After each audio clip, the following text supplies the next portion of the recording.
Hello mga ka-adventure, good day at welcome back po. Nandito na naman tayo ngayon mga ka-adventure sa ating spot. Spearfishing na naman tayo ngayon.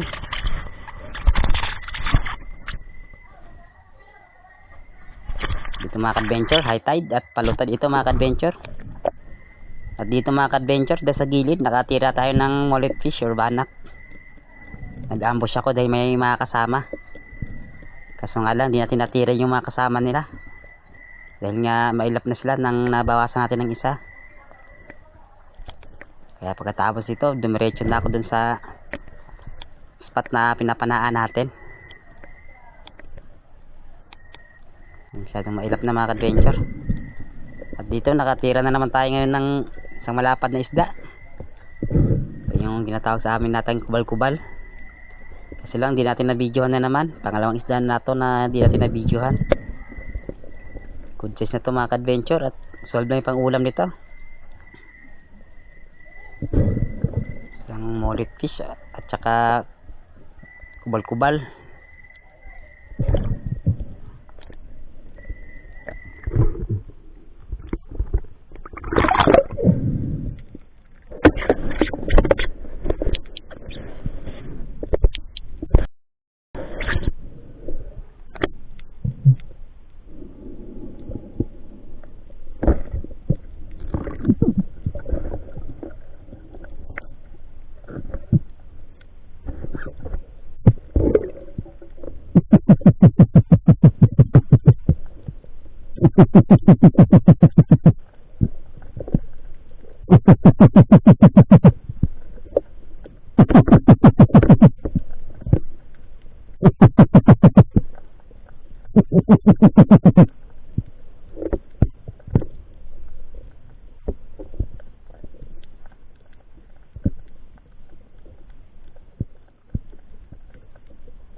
At dito, napakaraming grupo ng mga surgeon fish.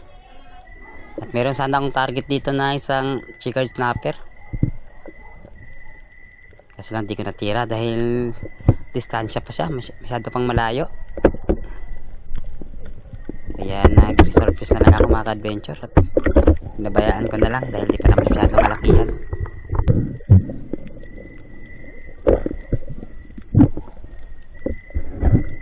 At dito sa pag-drop natin, nakakita naman tayo ng target dito.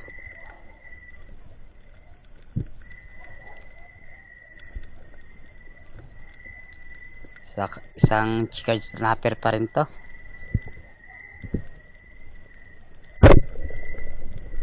Sa pulsa mga adventure, wasak yung ulo niya. Kaso nga lang natanggal sa shop. At tumago sa pumasok sa butas, kaya di natin nakuha, sayang yun dahil good size na sana na chicard snapper yun.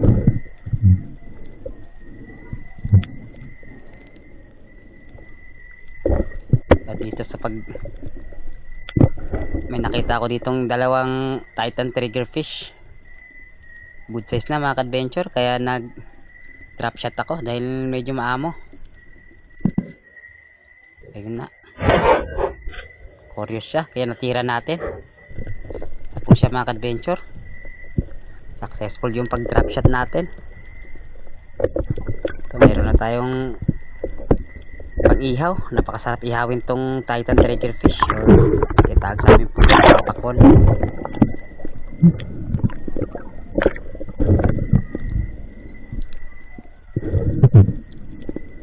Na nasa mga 700 grams na ito.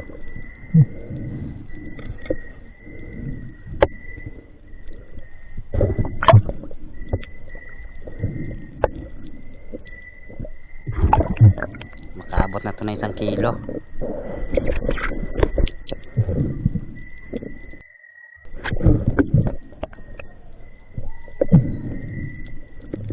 So ng pang-ihaw, meron tayong pang-ihaw.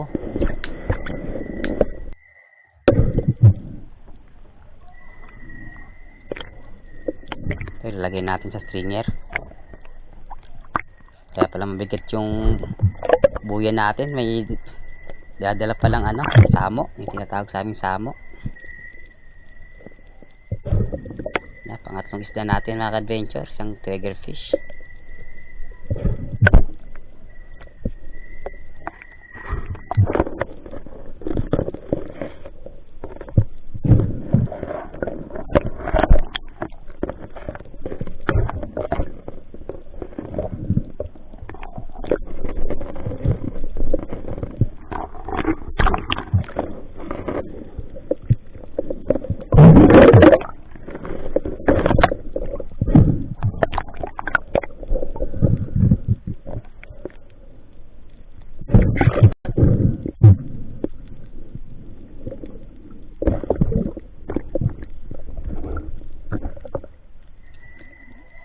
At dito sa pag-drop natin, nakakita naman tayo ng target dito. Isang chicken snapper pa rin at good size na.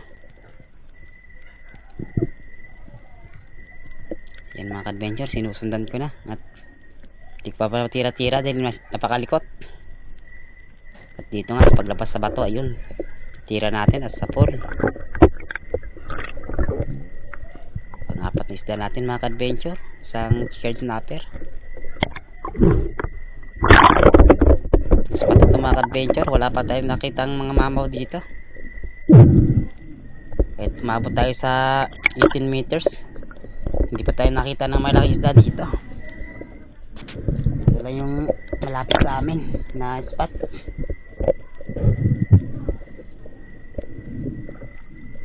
Ito, good size na to. Isang chicken snapper. Ito yung tinatawag sa aming bangalo.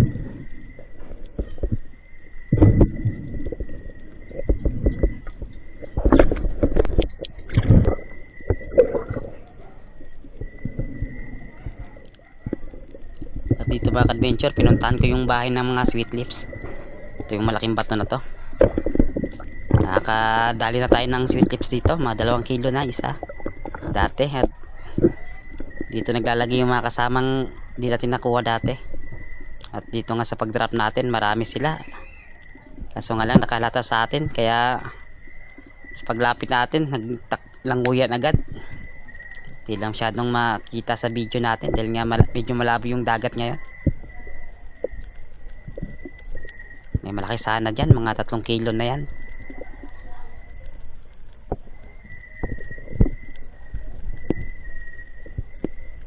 Nakita sa natin kasi na malayo pa lang tayo ay nakahalata na, naglanguyan na. Sayang mga adventure, di natin natira. Babalikan ko yan sa susunod. At dito sa may table coral, may nakita akong isang one-dot snapper, kaya nag-drop ako. Sa pagsilip ko dito, hindi ko na malayan, meron palang malaking rabbit fish. So lang di ko na kita agad, kaya ayun, nakatakbo, nakalangoy, di natin natira. Saka yung one dot snapper di natin nakita, baka nakalangoy na din.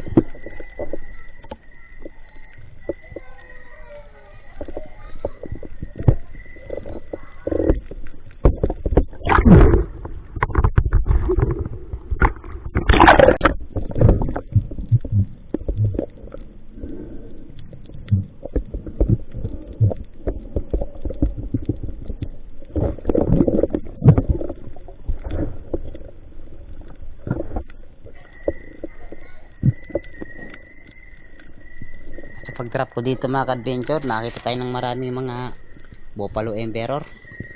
Good size na rin, kaya ito yung naging target ko. Nag-sandasting ako at lumapit nga.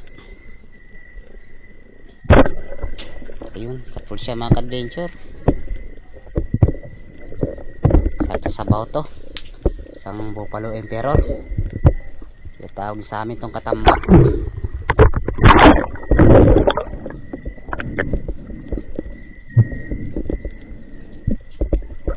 Na rin ito, nasa mga 400 grams na ito.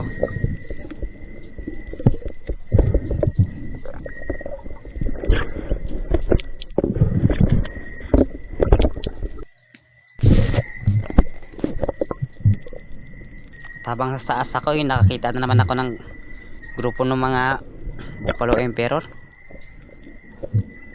Kaya nag-drop ulit ako.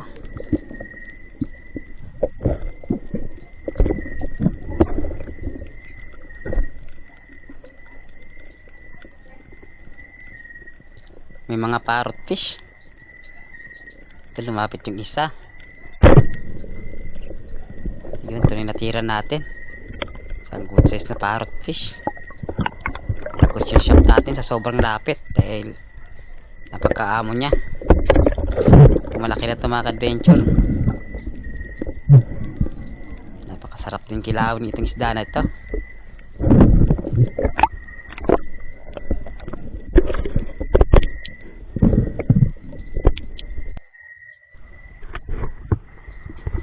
Ito mga adventure, hapon na. Nandito na ako sa gilid, pauwi na ako.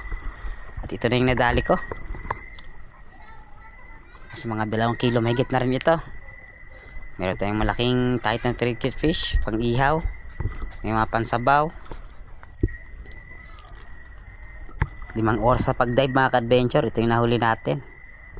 Dahil nga hindi masyadong marami sila sa spot natin. At walang malaki. Kaya mataas na oras sa pagdadive, pamamana. Yun mga adventure, hanggang dito na lang at kita-kita ulit tayo sa mga susunod na spearfishing adventure natin. Maraming salamat sa panonood po.